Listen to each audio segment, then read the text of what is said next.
You can unmute. My arm. You used your arm. All right. Somebody else? I put it on my lap. You used your lap. Okay. Thighs to touch. Somebody else? Everybody else can do the exercise. Yeah, go ahead. Sorry, Ajit. I used my elbow. Your elbow. All right. Look at all that creativity. We're all still touching, but with something different. And I didn't give any more directions. Everybody just right away became creative and thought about other resources they have near them to touch, right? So whoever taught us that touching is hands? Nobody. It's just we have the hands, we've seen it done, and we've always touched using our hands. And when they're gone, we figured out a way to do it. And that's what each and every one of us has done in 2020. I want you to take a minute to acknowledge the resilience it has taken. Some of you are in schools, some of you have dealt with family losses, you've dealt with so much, and you're still here, attending health summits, doing whatever you need to do to be alive. That's resilience. And so I just want us to take a second to just look at how far you've come, how creative, how much you have used within your resources or lack of to do what you need to do to still be here, doing what you need to do. We don't take time to just be grateful to ourselves and to acknowledge the strength it takes. We take it for granted, but the strength it takes to be where you are right now, that's a lot. So whoever's on, I just take the time to give yourself just a little pat, like you did that. You're here because you did that, right? So that is incredible. Don't take it for granted that you just did it because you had to. A lot of people gave up, not because they couldn't, because for different reasons. You're still here. So kudos to that. And I did that just to show you how resilient, and when and if things are different from what you're used to, there's always an option. There are always different ways to do what you have to do, right? So those of you who no longer want to be on camera, you can get off now if you want to. But I love seeing your faces. It makes me feel like I'm talking to people. So anyway, I wanted to do that, to take the time to be able to acknowledge your strengths, acknowledge and validate your feelings, the hardships you've overcome, and then have gratitude for all that is, right? That's been my mantra through COVID, is grace for yourself for those things that you were not able to do, and gratitude for all the resources and the skills and the strength it has taken to do that. All right. So I'm excited, as you can see, to talk to you. And I went back and forth about what do I touch on? I know you all are interested in health, equity, and equality across the globe. So that's why you're here. But I also know that you're all very smart, educated, traveled, experienced young people. And so I didn't want to bring things you already know. That would be boring. And I definitely didn't want it to be a lecture. So I love telling stories, which is telling of how old I am. Once you get a certain age, you start, I'm like, I'm becoming my parents. Like back in my day, we did this. Or here is a story that brings you a lesson. But so I used a lot of analogies, but I also thought it might be helpful to just share my story, just share my journey, and we'd take from that whatever you want. So if you don't hear anything else from this whole thing, I want to highlight 3 things that I will cover throughout, sharing how I started EDJA and infuse that with my personal story. And so those 3 pieces are values, your purpose, and community. I think those are guiding principles in living an aligned life. So values, purpose, and community. Those are the 3 pieces I am going to talk about in value. And I saw that GlobeMed is really aligned. I was really excited to see that some of the things you give purpose to was your work is embedded in inclusion, belonging, and humble learning. So that was really exciting to see that. I saw a post, somebody say, diversity is, okay, I'm gonna say this wrong now, but it was something along the lines, it's kind of being invited to the dance, and inclusion is being asked to dance. So sometimes we invite people, but not include them. I really love that GlobeMed has a lens through inclusion and belonging, because that is really key in living in an equitable society. So with that, I really wanted to stay away from PowerPoints, but I feel like images are also really powerful. But I will start with value. Being in GlobeMed, you all work with grassroots, you work in different communities, you work with people sometimes who are impoverished, who have not had access to the resources you've had. And for themselves and for you all who come into these communities, sometimes you have a different way to look at the people we're serving, or sometimes they feel like they are less than for whatever reason, or because of their being in poverty. And so the girls I serve, I've worked with survivors for a very long time here in the US, and then through my organization in Rwanda, in Uganda. I've worked with people who are I worked in mental health in a crisis service, and mainly all my clients were either found attempting suicide or were thinking about it, and they check themselves in. So people at the end of their ropes. And in most of them, the biggest piece around that is helplessness and hopelessness. And so back to analogies, I remembered one that I've been hearing all my life, but I never really connected to. It's kind of corny, but it brings the point across. So I use it all the time. And I use money to bring that point across. And you've probably heard of this before or seen it somewhere, but I think it always comes back to guiding how I work with people and reminding them themselves too. All right, so this is $20, if you can see it very well. I don't know with the lighting. Okay. If we were in person, it would be more engaging, but I will stay away from the awkwardness of having to wait for somebody to unmute and unmute. So I'll do all the talking. I'll talk to myself and respond. So $20 probably buys, I don't know, what does $20 buy? I now think in terms of toys because of having kids. So $20, whatever. I'll say 3 cups of Starbucks coffee. That's my drug of choice. So if you get this $20, and I just kind of do this, and usually I do this with $100 because it hurts more for people to see $100 being crinkled than $20. But if I crinkle it, how much is it? Still $20. If I went to Starbucks and paid them, I'll still get 3 cups of caramel macchiato. Or if I went to Bourbon Cafe, which I miss very much, or any cafe, right, I can still get the same amount of coffee. If I take this $20 and drop it on the floor and step on it and pick it up, it's still $20.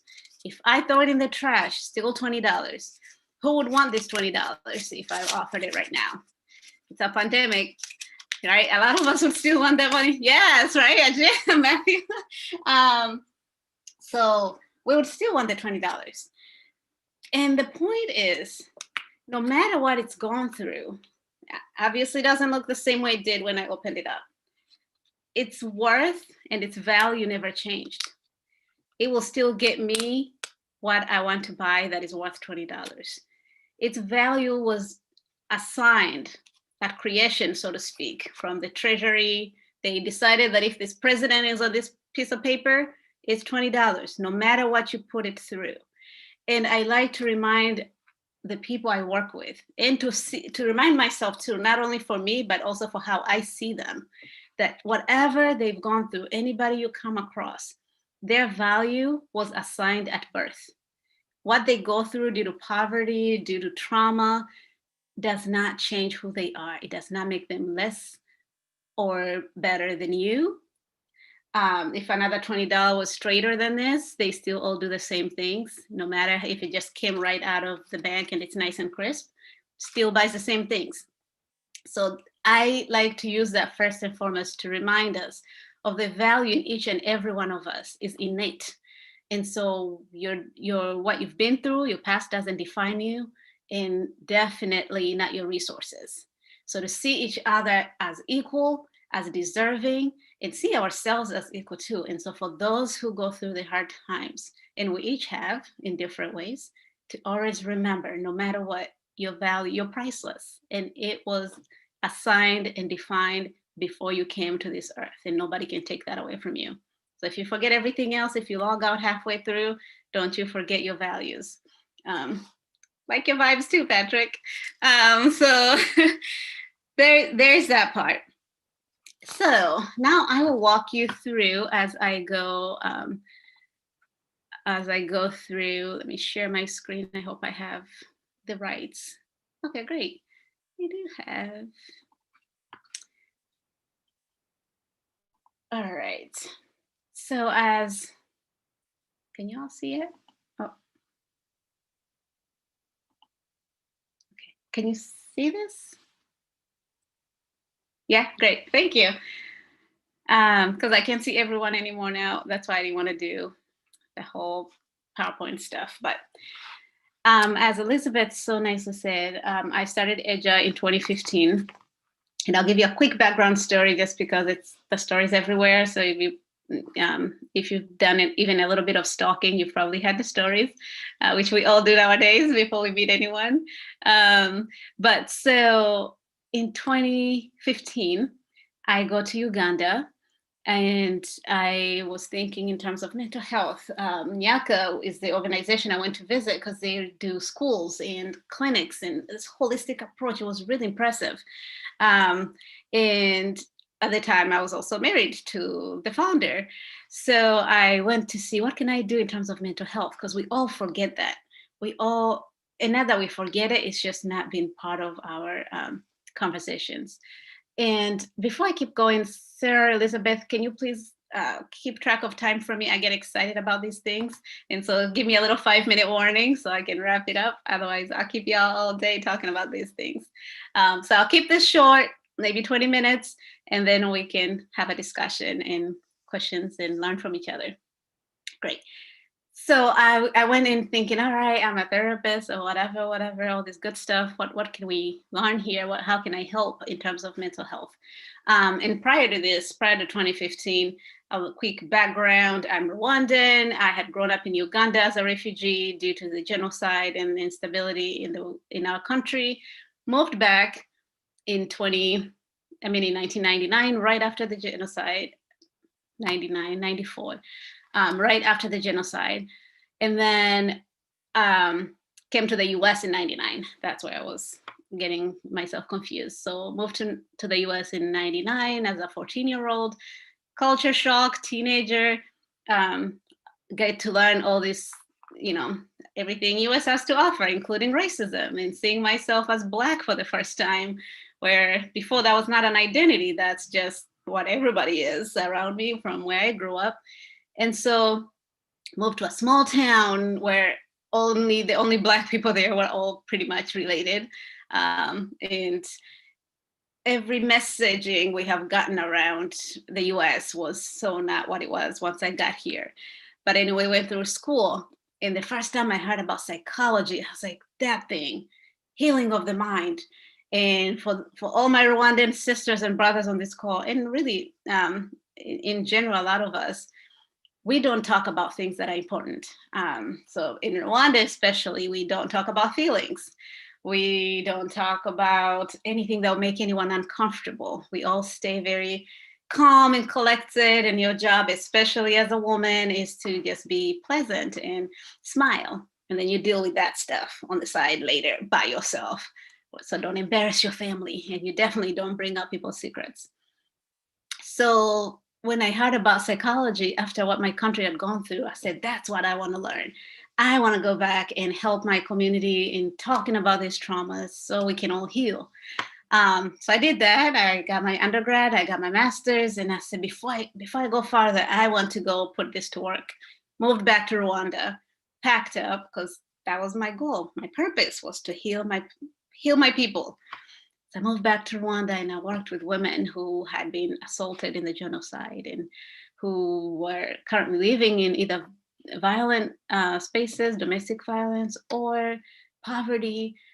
And it was overwhelming. I got in a deep depression around that. And then more opportunities started coming my way to work with soldiers who are going off to war and don't talk about post-traumatic stress. And so things were getting exciting career-wise.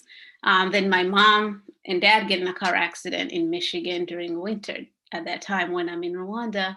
and my mom dies on the spot. So I get that call in the middle of the night, and just there and then I had to pack up and come back to Michigan for my mom's funeral. And my dad was in a coma in the hospital. So I knew that I didn't want to go back to Rwanda, to be that far away from my family. And that was the longest trip of my life, was coming to go to a funeral.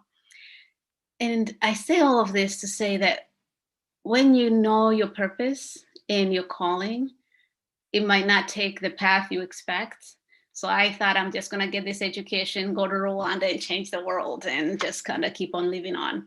And when those things are happening, sometimes they don't make sense, but it all eventually, it doesn't matter how you do it. It's a matter of not getting off the path.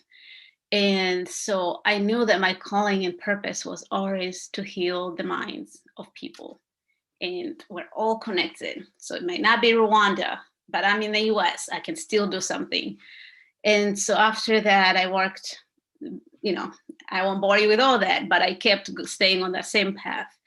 And so fast forward, grief, life happens.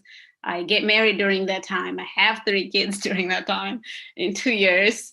And I'm like, oh, great. This is the end of what I had planned. Because initially, as a young person, I was like, one, I'm never getting married, because that gets in the way of your chances to change the world.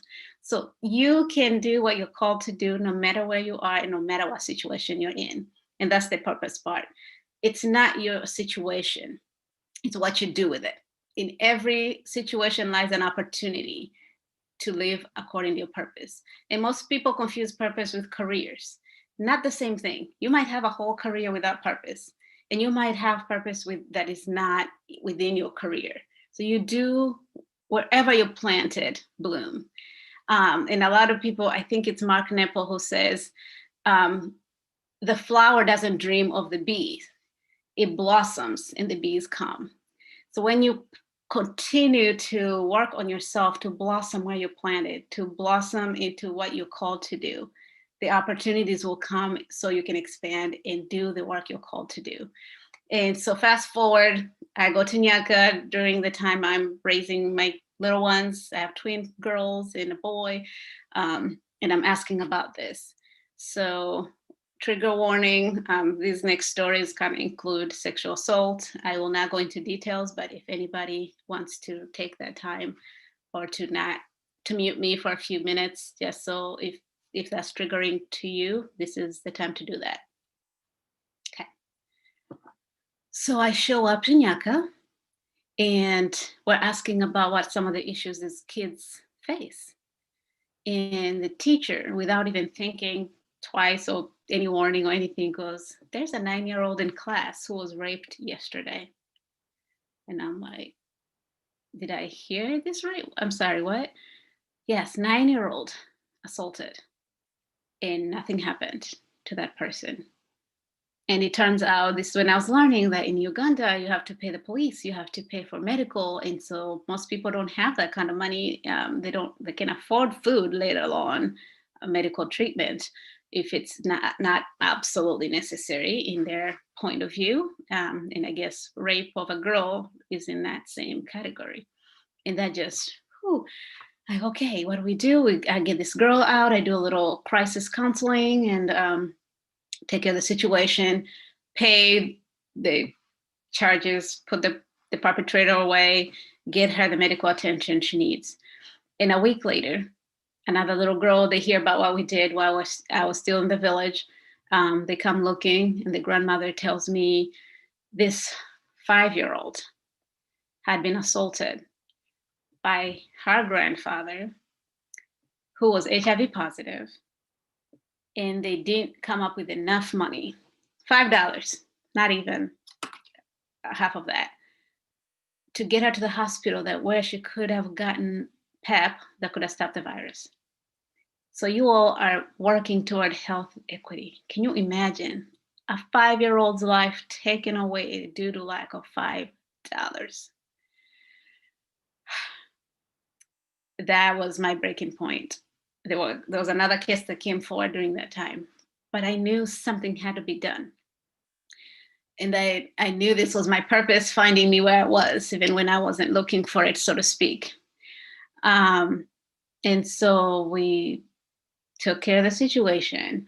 And at the time, I had just started my PhD, and I'm thinking, there is no way I can start something to take care of these girls. I'm about to be a student. I'm a mother. I'm a wife. Whatever, all these roles we put on, and like, no way. And clear as day, the voice goes, why do you get the luxury to wait when they're hurting now? Because I knew it was my purpose. I knew it was my calling. I knew I'll do this later once I'm smarter, once I have more money, whatever the things you put on hold for your calling. Once you get that degree, once you become the president of GlobeMed, whatever that is, but there's always something you can do where you are. And why do we get the luxury to wait when someone could use our help? Right? So it doesn't require a PhD for me to pay $5 for this little girl to go. And it was right there in my face. And so took care of that situation in that sense, but I knew I had to do more. So we took care of that, came back to the US. I left somebody in charge of following up with these girls that I had come in contact with, the 3 while I was there. But I process very slowly. I'm just slow like that. But that makes me a really good crisis worker, because anything goes down, I'm your girl. I feel nothing. And then after everybody gets it together, then I break down. Oh, that just happened. What just happened? So I come back to Michigan. And after a little time, everything starts hitting like, oh my God, this little girl there being abused and nobody's doing anything. And then bigger than that, it just hit me that 9-year-old was the 11-year-old inside me. I was assaulted when I was 11, and I had never told anyone until I got married. I told my husband when I got married. But all the things I was telling her, and I had done this work for 9-8 years by then, of therapy and all of that, but it had never become personal the way it did after I returned from that trip. And it occurred to me that either I'm being a hypocrite, that I don't want to do the hard work I'm telling these little girls to do, or that I don't think I am deserving of the healing I was offering. And part of your purpose and value starts with you. I realized that unless I take care of me, unless I heal that 11-year-old still screaming within me, I cannot take anyone where I have not been. As much knowledge as I acquire along the way, I can't be a healer if I'm not healed. I can't be a guide if I have never gone to the place I'm trying to guide somebody to go. And for the first time, that 9-year-old became my saving grace, that a therapist went to therapy for the first time. Commercial break. Everybody needs therapy. I don't care what kind of great life you've had. Everybody needs therapy at one time or another. It starts with you. The work you're going to do, the lives you're going to change, if you've not done that for yourself, it will all be in vain. I can guarantee that. Because soon or later, your cup runs out and it will crack. So if you give yourself, you have more to give others. You have more authenticity. You come from a place of joy. You give from a place of wholeness, and that never runs out. So I go on a lot of tangents, so I'll keep going. Anyway, so I did that. I did the healing for myself, and that's when I got the strength and courage. Oh, that word, courage, to start EDJA. Because now I can sit across a little girl and say, you know what? It is hard. I know where you've been. I know how difficult it is, and I can stand with you. I won't do it for you. I can't do it for you. Like nobody could do it for me. But I can say that from a place of authenticity. So that's what got me on this journey of that purpose piece. We started EDJA. I can see the excitement when I put up the first thing in this community where the word rape was not mentioned. It's like, well, saying stuff right. And for the first time, I could tell girls, right, you shouldn't be in danger just for walking home from school, just for being born in as a girl in this community, right? Your worth and your safety and your access to health should not be dependent on where you're born. And I know that you all get that because you're part of GlobeMed and that's what you're hoping to change in this world. So we started a healing center that was based in a community. And here's where community comes in now. So we've touched on value, on purpose, now community.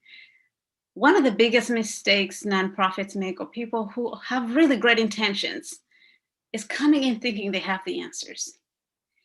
Any community you step in, trust and believe, they know what they need more than you. Even if you come in with 100 medical degrees, they know what works more than you. And all our answers or resources have been from the community. We ask. And I read a little story on your website that how this all started was with questions. I love questions. That's the only way we can get answers. And the moment you stop questioning, you stop learning. So asking communities, what do you need? So a healing center was within the hospital because everybody goes to the hospital, but not anybody would walk into a rape crisis center due to stigma. We hired people from the community. We didn't bring some big deal psychologist from Harvard.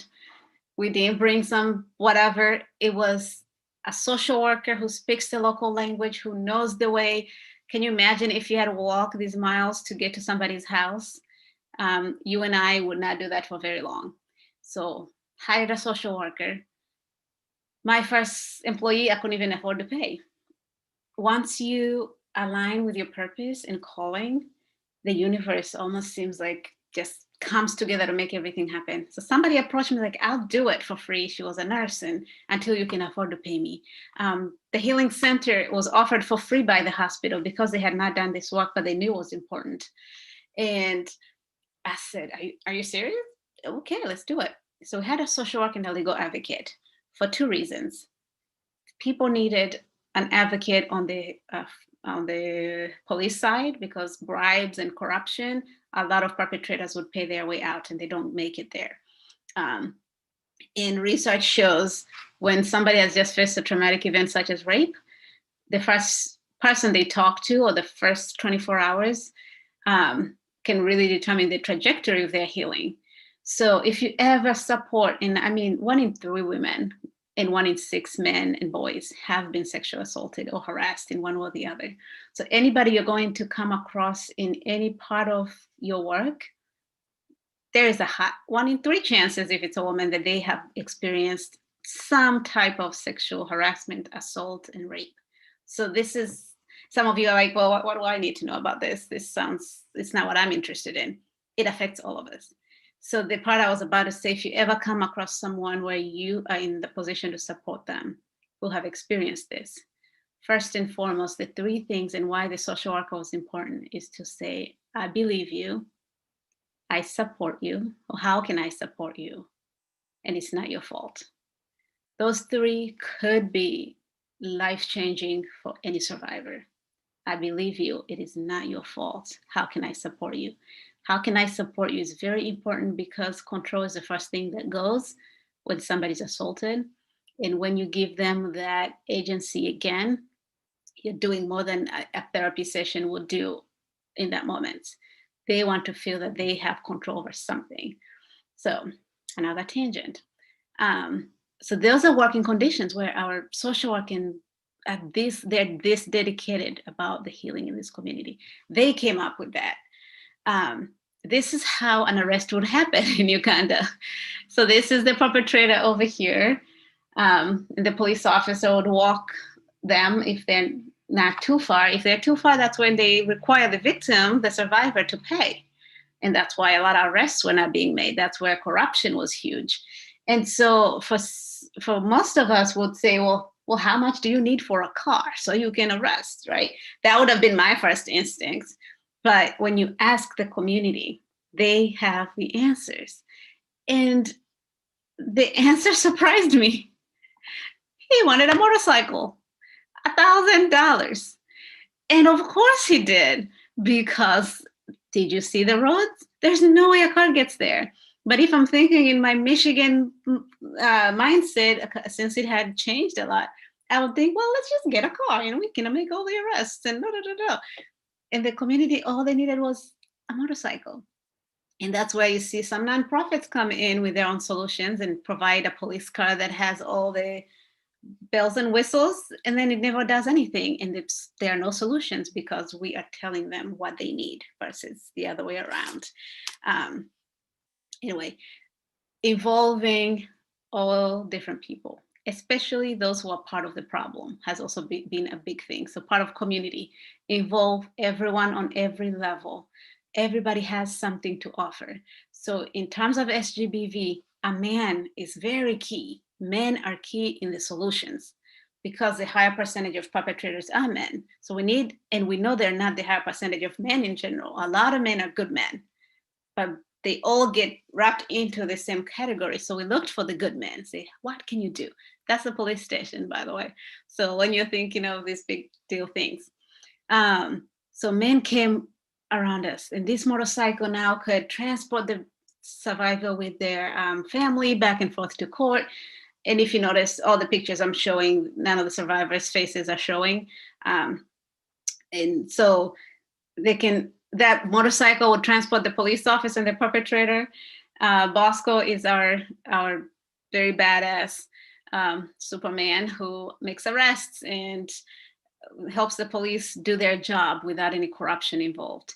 And when we say therapy, some of us just picture these nice offices that we go into in the Western world. And like, that was me talking to this little girl in the backyard with chickens running around. Like, and that is still doing its job. So it's doing the work where you are with what you have that matters and with what the community needs. And as our counselors doing home visits, some of our survivors got impregnated during the rapes, and then their families, because of stigma, chase them out, they get disowned, and now they have a newborn and they can't afford to. And that's where you health workers come in and supporting that. And so getting the girls and the boys to go from hurt and pain and trauma to feel like they have victory over this and it does not define them.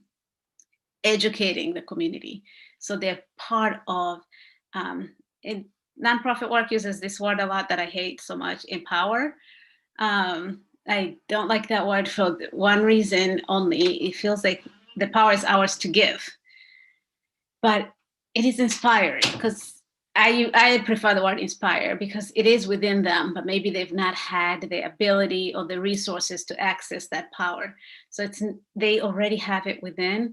And so giving those extra resources, those are grandmothers, they come to the training, we train police officers, grandmothers, all community people. I'm about to wrap up, that's why I'm going a lot faster now. So that they can all have a part to play. Young people. That's why I was so excited when GlobeMed asked me to speak. Back when we planned the actual summit, we were going to be in Evanston. I was so excited to meet you all. Is that all the solutions, we're banking on y'all, no pressure. Our world, we are banking on you all because you have equity and equality at the forefront of everything you do. So we really focus on the young people to understand consent, understand what part they can play in making their world better. That's Bosco in our radio. We do radio shows monthly to educate, community meetings. So we've started even a men's group where the Boda Bodas, these are men who ride motorcycle taxis, come together with the elders of the community to come up with their own solutions so this can be theirs, because enough is enough. And it started with this little girl being brave enough to report and to understand that it can be better for her, and the grandmother who came forward too, because when they did, the part I didn't mention, the perpetrator came and offered them a goat as an apology. And I'm just like, in 2015, they're still telling girls they are worth a goat. And that is not a world I want to live in. because remember their value. They are priceless. You do not buy somebody's well-being and life and exchange it for a goat. No way. So enough is enough. Students. So we started a march, a walk against gender-based violence. And again, it starts with the community. The answers are within them. And so is the job. My job, as I saw it then, was to just inspire and kind of light the match. And the fire's within.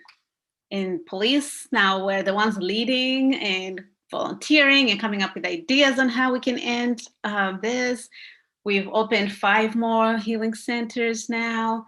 The last, which COVID interrupts it, so this is the one from 2019. Over 3,000 people came all ready to take a stand. You see something, say something. As a community, we are better than this. We have boys reporting now, and we know that's been a problem globally. So just all the victims saying we're no longer victims. That's a state of mind. We are victors. And unfortunately, all these little girls right next to me were all survivors. Look how little they are. But all of that came from the community. And I was just a vessel that got the fire started. So by surrendering to the purpose, wherever the path took me, and letting the community guide the work, and seeing the value in the people and within, right? We can all make a difference together. So that is my not so short spiel, but also journey on how I came to do what I do and who I am. And now I'm expanding more into helping other communities and organizations start this conversation and change their communities one victor at a time. Thank you. Thank you so much, Tabitha, for sharing your story and the history of EDJA. I know it's very inspirational to me, so I know I can't even imagine how inspirational it is to others. Now we want to make our way into a Q&A session. So if you guys have any questions, you can put them in the chat and we'll ask them. Yeah, and I should also mention, if you have any questions that are maybe private, because you don't feel like everybody should see it, I can answer them that way. Somebody already did that, so I appreciate that. Don't hold back just because you don't want it in the main chat room. I'm going to start off with a question that was asked on Instagram, and it is, what are some of the barriers you encountered when you moved back to Rwanda to work? Barriers. Ooh. Y'all don't play, start with the hard ones. Okay. I think the biggest one was internal. It was for me. It was personal barriers. I talk in my TED talk, and it didn't come up in this presentation at all, but it was like the idea of batons. Some of the messaging we've been given, right? Some of them directly from our cultures, our parents, schooling, and nothing we're learning is really exempt from different biases based on who's giving them to us. So one of the biggest one barrier was internal, because I came in thinking, I got this, I know what I'm doing, I got my master's and I got answers. So I came with this cocky 20-some-year-old idea of what I have to offer. And actually, right before I moved to Rwanda, the job I was moving for canceled literally a week before because they didn't get the grant that they hoped to pay me with. And I'm stubborn like that. And I was not about to prove to my parents that they were right, because they had told me not to go and I could get a job here in Michigan. And so when the job canceled, I'm like, well, I'm going anyway. We'll see what happens. I'll go volunteer. I'll sleep on somebody's couch. So that was humbling right off the bat. And then all the opportunities that came after, they were all very random. One was at a soccer match that I attended, and I ran into someone who's like, you studied what? I have this opportunity, and back and forth. But so the biggest barrier was within. I had to do some internal searching and to be humble, for real. So it took some time to do that, where I had to come to that understanding that I don't know as much as I thought I did. And the minute you think you do, that's when you're not open to learning. And I thought I was coming in to save. That was my first thing. I came in as a savior who has this psychology thing that nobody else did in the country at the time, who was Rwandan. Most people had a counseling certificate or what. And so that, yes. So one was my own big head at the time, the barrier. And the other was, I was Rwandan. I knew I was Rwandan. I worked really hard to stay Rwandan, living in freaking Niles, Michigan. I refused to change my accent when I moved to the US. I had refused to do some of the things that we all did to belong, because living in Uganda, they called us refugees. They made all these signs that we came on water because of all the dead bodies that had come through the river. They called us all kinds of names. Then I moved to Rwanda, and I'm excited because my parents were always talking about this country that's full of all the beautiful things, and they longed for their home. And so I'm like, finally we go home, and I get home and they call us Ugandans, because like Rwanda was not up to par. I'm like, no, I don't know. And then I moved to the US, and now I'm like, I'm Black, I'm African, because you're just African. Nobody cares which part, because most people think it's a country. Now, I'm not generalizing, but that was my experience in a small town. Like, Africa is a country. And so my identity was very difficult, and it became a barrier for me. So when I came to Rwanda, I almost wanted to prove something. Like, I'm Rwandan and I'm here to do that. And so because of that, I came to prove something. And anytime I talk to someone, they're like, but you don't live here, do you? I'm like, Rwanda is so good, I promise. And that would block me from connecting to the person because I have something to prove. And the first time I came face to face with that reality, that I've got nothing to prove, I'm here to serve, and getting out of my savior mentality into my service mentality was when sorry, little ones. So now they know they can't talk to me, so they're coming in with flyers of what they're asking for. See, resilience. They're all finding new ways to do things. Like, they're not interrupting with signs now. But so that was another big lesson for me. Is really looking at yourself and your intentions before you do, right? Like, even if the job is great, I'm here to help, but why? What is my why? And so this client comes in, my first one, it's a woman, HIV positive from being raped in the war, has a little one.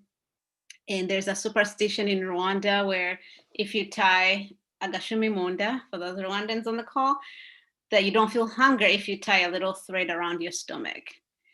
And both her and her daughter have a little string around their tummies, and this little baby.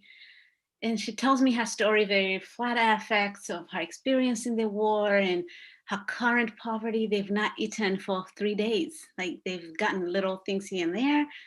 And she takes these strong medications for HIV, obviously. It was just overwhelming. And I was the one crying as a therapist. And right now I'm like, oh Lord, I failed. This is my first real job out of school. I can't think of any therapeutic technique I learned that would help in this situation. And I felt helpless because I wanted to just take it all away and just offer her something like, oh, we can do this technique together and you will be all better.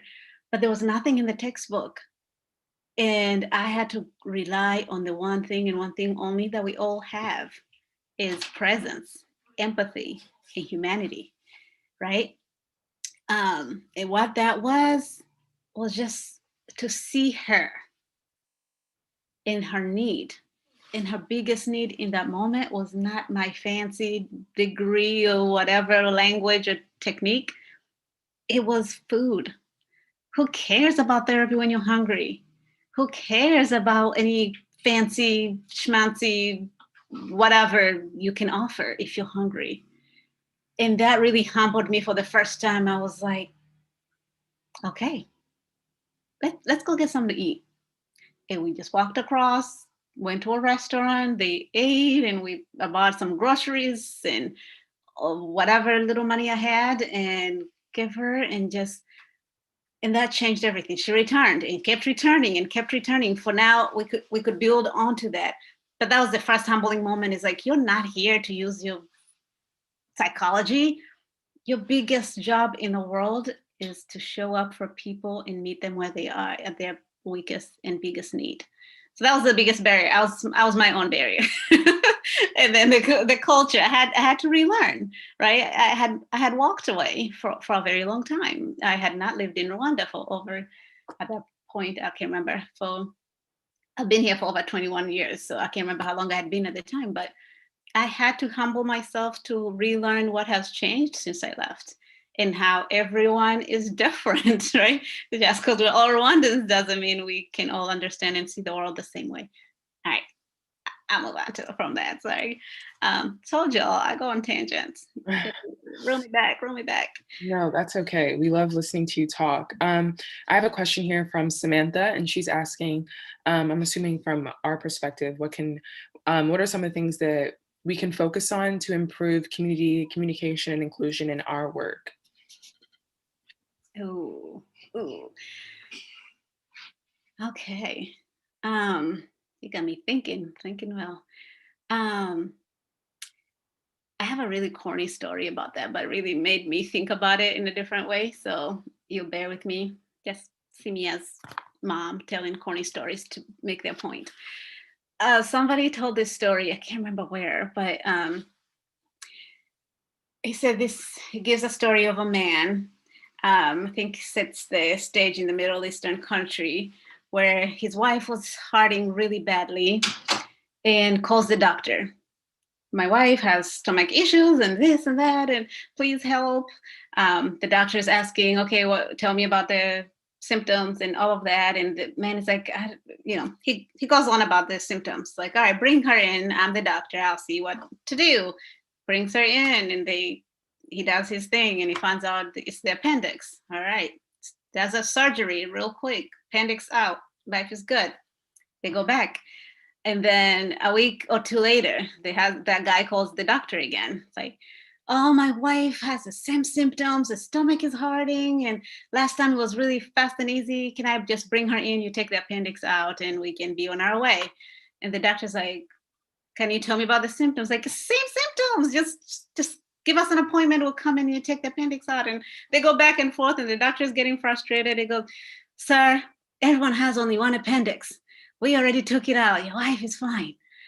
And the guy, also frustrated, takes a deep breath. He's like, yeah, you're right.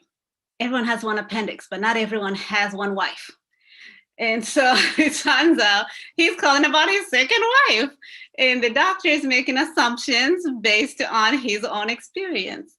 So biggest answer to doing that is to always be open to learning and not make any assumptions, no matter how clear the situation seems, because it's really easy to do. So that's the first thing. We always assume that maybe even if it's been the same exact issue you've been through, same country, doesn't matter. Ask. Every answer, every opportunity comes from a question. You will never look at scientists, inventors, everybody starts with a question. All great things come with a question. So ask. I think that's the biggest one for me, is be curious, follow your curiosity. And okay, no, I won't go down that path. It'll take me a whole different trail. I'll stop there and maybe it'll bring us back with other questions, so to give other people opportunities. But those are the two biggest ones. Don't make assumptions, always ask, even if it seems like a dumb question. There's no such thing, just keep asking. If you need doors opened, they won't be opened if you don't knock or question. And the worst thing that could happen is somebody saying no. And the world goes on.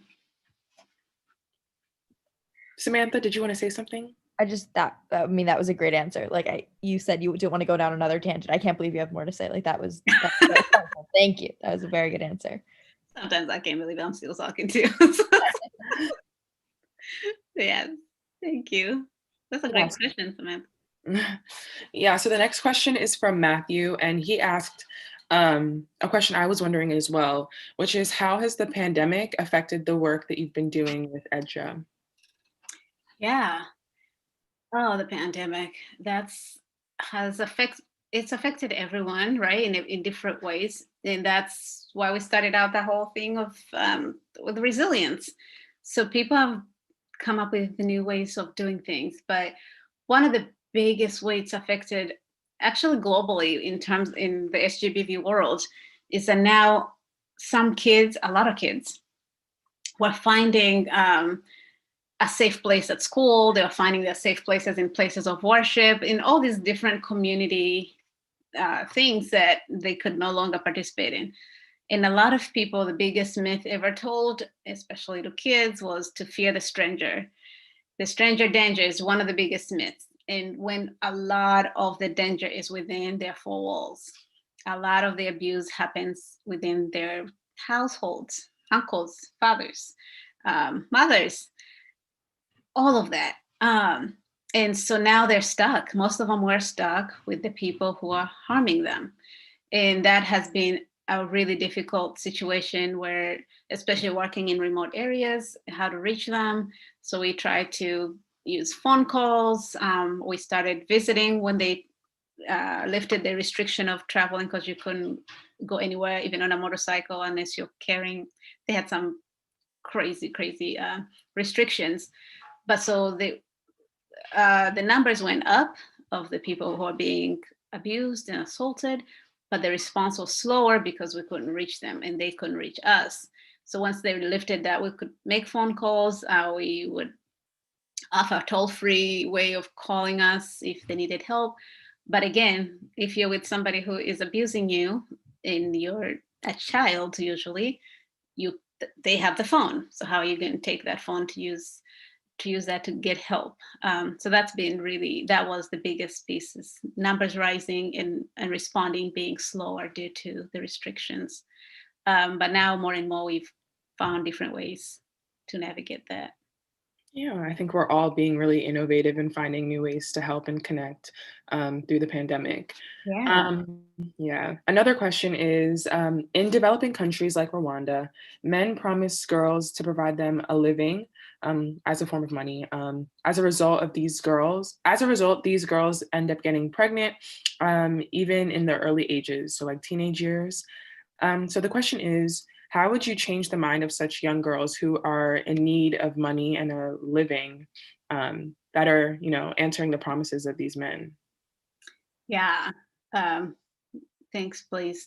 That is really a difficult situation where poverty is really the root of most of these inequities, that people will use something as simple as a meal to ruin somebody's day. And the decision, right, for that girl, when some of them have to sleep with men to pay for tuition or have to, all kinds of things. So one way, I can't answer for all the countries. I know one way we've done it. One is not to start with criticism. It starts with an invitation, because no one comes to this world one day says, I want to grow up to oppress women. I want to grow up to abuse a woman, right? You slowly get, I think the saying is, it's a rare fish that knows it's wet. All fish start out with water and they don't see water anymore after a while.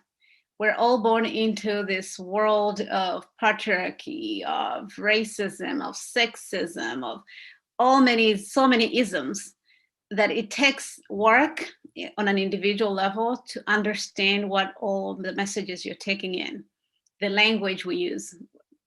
I know in a lot of countries, around everywhere, I think, they use the word as sugar daddy. sugar is sweet, sugar is positive. We all love sugar. So just even within the language, it doesn't sound like such a bad thing. But when you break it apart, what is it? It's usually grown men taking advantage of younger women by giving them access to monetary items in exchange for their bodies. And so if I was saying it like that, nobody would be proud to be called a rapist or whatever other accurate names that there are. So it starts with the little things, right? And when people have those arguments around being politically correct, it's because people are trying to put child marriage. A child can be married. That's rape.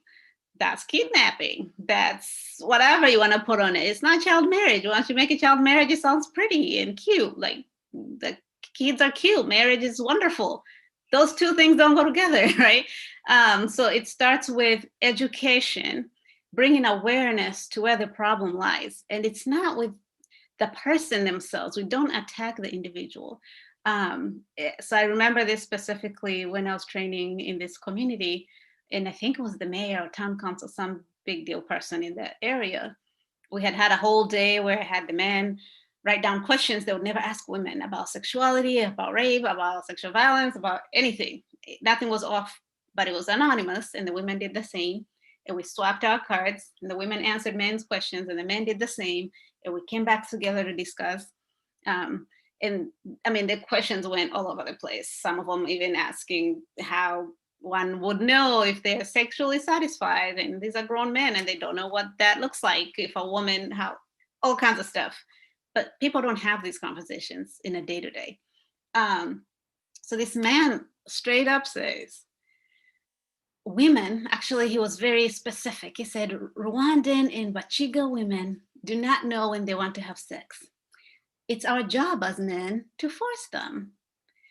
And he wasn't saying that in any kind of cocky way. He was just saying it as very matter of fact. That's what he's been told, and he's believed it. Therefore, I'm sure he's done it because it's his job, and he's helping his wife or his girlfriends or however many. He feels like he's just being a man. And of course, it took everything in me because I'm trying to be professional, and I wasn't like, oh hell no, you know, so I was tempted, but I said, okay, that's fair. Let's look at where this came from. So back to the batons. Where did you learn about your sexuality? He goes, his dad, his uncles, his guy friends. That's who educated him. So we can't blame him for what he believes. We can just help him challenge, acknowledge, and therefore change. So it doesn't come overnight. Not me saying, you're a terrible person, why would you do that? That doesn't change minds. So to answer your question was mainly is to invite them to a discussion. And that story I use a lot. I think I used it in the in the TED Talk as well. It's the one around a young child watching the mother cooking a turkey and taking off all the legs, throws them away, and cooks the turkey. Mom, the little girl's like, why do you do that? Oh, my mom did it that way. Oh, grandma, why'd you do that? My mom did it that way. 3 generations later, why did you do that? Oh, our pots were too small. I couldn't feed a whole turkey in one pot. So we had to take off these other parts so we can cook it. And now their pots are big enough, but they're still doing it that way. So asking the why, right? What batons am I holding? What messages have I believed without questioning? What impact am I bringing in the world? And for each one of us, I challenge you to always walk into any situation asking why. Some of us have been taught things just because that's the best our parents could come up with. Now, as a parent, I see a lot of this job, I'm faking it till I make it. They ask questions sometimes, I don't know the answers, but now I know better than to just, yes, because I said so. I now say, you know what? Let's research that together. I don't know. And that's okay. So that's all of us questioning the things we do. Why do we do what we do? And what impacts does my actions make in the world and on the people that I meet every day? Thank you so much for that wonderful answer. Now we're going to be doing any last final questions, and Patrick has 3 questions actually. And the first, yeah, the first is, have you thought about expanding the project to other areas other than the region you started? The second is asking about funding. How were you able to find the funding? And then the third is a question I was going to ask towards the end of the program, which is, how can others get involved in your project as a volunteer? So feel free to answer those questions. All right, and I will do it in less words than I have. Have I thought of it, expanding the project in other regions? Yes, we have.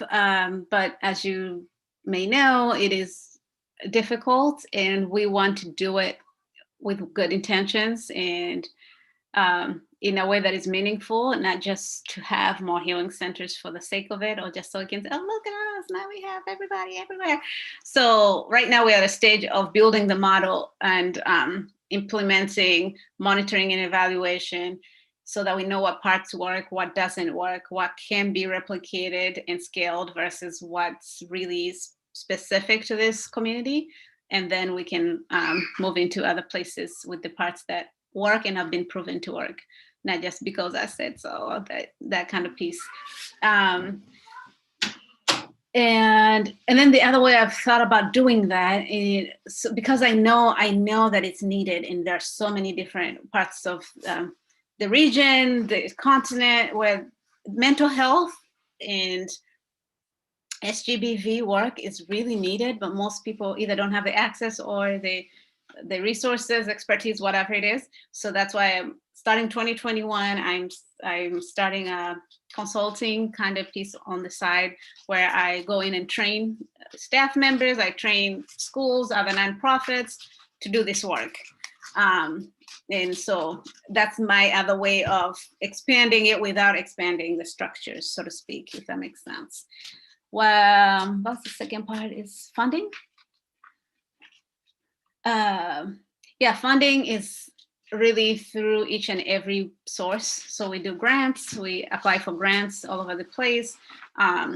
We have individuals where, like, speaking in different spaces, somebody say, what can I do? Or somebody has, is touched by whatever. It's like, hey, I have $10. I really want to, right? And like, yes, $1, 20, 1 million, bring it. And so funding is churches, individuals, grants. So grants and individuals are the biggest ones. And is it sustainable? Not yet. We're working toward that. And part of partnering with a much bigger organization was also to make sure sustainability is there. And so is combining with community resources, police, hospitals. They already have that funding through government. So we don't have to recreate all these pieces. That's one way I was thinking through sustainability, or at least lower rates of expenses. What does it take to get involved in your project as a volunteer? We take volunteers all the time. COVID has changed some of that in different ways. Before we would take, people would come with their expertise. We've had interns. Right now, right before COVID, we had Princeton fellows come and stay, I think, a year each, and really get, especially around health, because we had the clinics and we have this, and they stay in the community, they get to learn and do things that way. We've had people help out on different projects on the side, right? People write and different kinds of ways. So if interested, you reach out and we see if there's something available at the time. Yeah, did I get all 3? I think so. Yes, you did. Okay. So this is going to be our last question, but Edwin is asking what the impact of all you've done is. In what sense? I guess individuals. I think we've seen individuals change, and because being part of Nyaka, it's also schools. So we have students graduating who started their HIV/AIDS orphans. We have clinics, so kids and people, immunizations, HIV meds, and now through EDJA program, we have all these trainings that are changing people's minds and therefore culture and individual. We've arrested over 60 perpetrators, and the grandfather who raped that little girl got 32 years in prison. That was the first time in ever for anybody to face such the consequences of their behaviors. And so we've seen impact for sure in different ways on an individual level and on a community level, that hopefully one day the big goal, big idea is that I run out of a job. That will be my happy time. It's like nobody needs me because everybody gets it. So yeah, that's what we're working toward. Yes. Thank you so much for answering all the questions. This has been so wonderful and inspiring and educating. I'd like to thank all the attendees for coming. This is our first episode of the Health Equity Speaker Series, so it means a lot that you guys are here. I'd like to invite you guys to our next Health Equity Speaker Series, which will be in February. And I'd like to invite you guys to tell other people to join. We hope to still be streaming on YouTube Live for our next event. So just to make it more accessible. But yeah, thank you again all for attending. And thank you, Tabitha, for such a wonderful, wonderful, wonderful program. I hope you guys have a wonderful day, week, year, and stay safe. Thank you. Thank you all for having me. And yeah, hit me up on social media. If you have any questions, you can share my email. And I look forward to knowing all of you and for the impact you're going to have in the world. Let's go change the world. I'm excited. Thank you for having me. Definitely. And if you guys are interested and haven't watched the documentary, the password I think is on our most recent GlobeMed, or not the most recent, but the post about the Health Equity Speaker Series. So you guys can watch the documentary. It's password protected, but the password is on the flyer. All right. Thank you. Thank you guys. Bye. Bye. Bye.